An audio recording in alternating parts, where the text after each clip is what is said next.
Hi, this is Zach here with the Bulletin Board Heroes here at Vox Markets for Thursday, the 9th of June.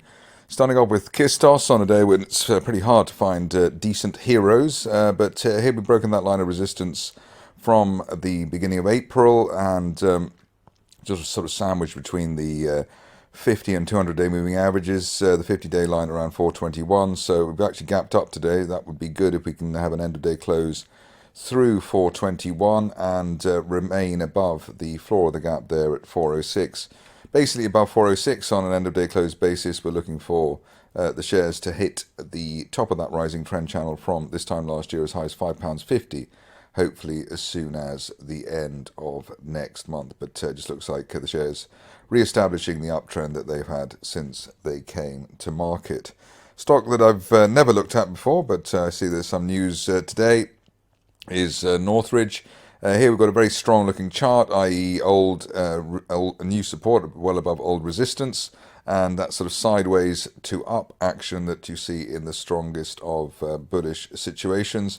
That does suggest that after the consolidation that we've had over the best part, well, I suppose the best over 6 months since October, we could be ready for an extended move to the upside.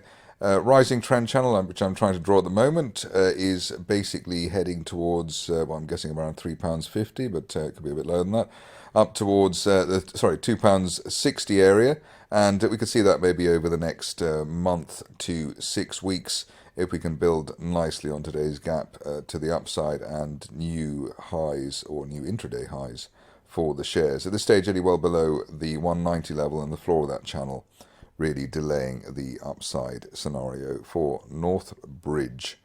Moving along to a stock which has not had a great run of late, as you will see in a second, Okyo Pharma rather. Here we can see that the most positive thing to say at the moment is that shares are very deeply oversold, so the RSI has been down to 14. The last time we were that oversold was back in February, and we had a rally then from around 4.5 pence to 8 pence.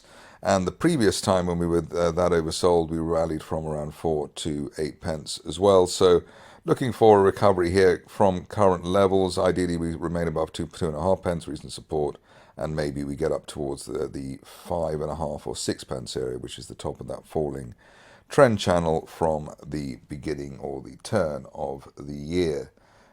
Stock which has had some decent news today and is on a sort of revival kind of mode is Powerhouse Energy.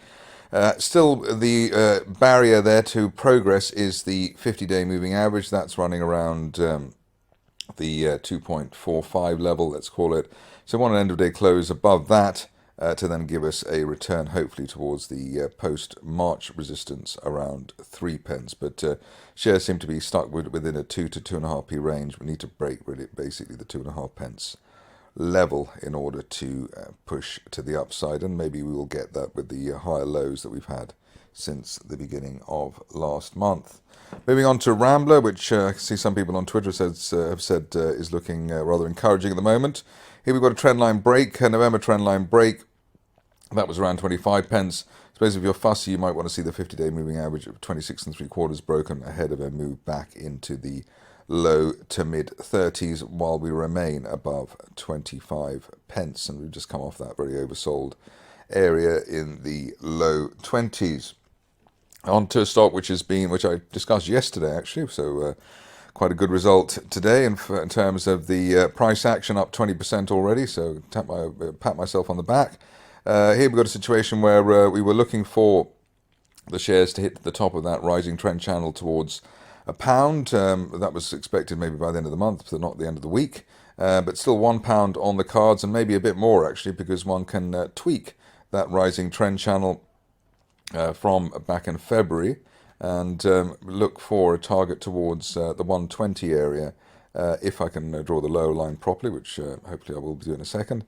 Yeah, so the trajectory of that trend channel steeper than it was imagined yesterday, and that suggests that above 80 pence we get up to 120 maybe as soon as the end of next month. So looking really, really strong on Southern at the moment. Just a couple of stocks to go now. First is Shoezone, which doesn't sound very glamorous, but at least the share price starting to build there. Broke that line of resistance from February, but basically above that line at 150, we're looking for upside. Top of the channel there as high as £1.90, and maybe we could see that over the next couple of months. So by the end of July, maybe sometime in August, over the summer, is the likely or possible, let's say, possible time frame for a move towards £1.90. Finishing off with UK oil and gas, where I see there's been a bit of NIMBY complaints about what it's doing, but it still looks as though, even though there's clearly a seller anytime the shares spike up, still shares looking rather better than they have done for a long time. We broke that main resistance line there around 0.12. Last month we got the 50 and 200-day moving averages both rising too, so that suggests that we could see, at least while we're above the 0.14 area, and move up towards the low 20s again, even if the pesky seller will come in after that. And that could or should all happen over the course of the rest of this month.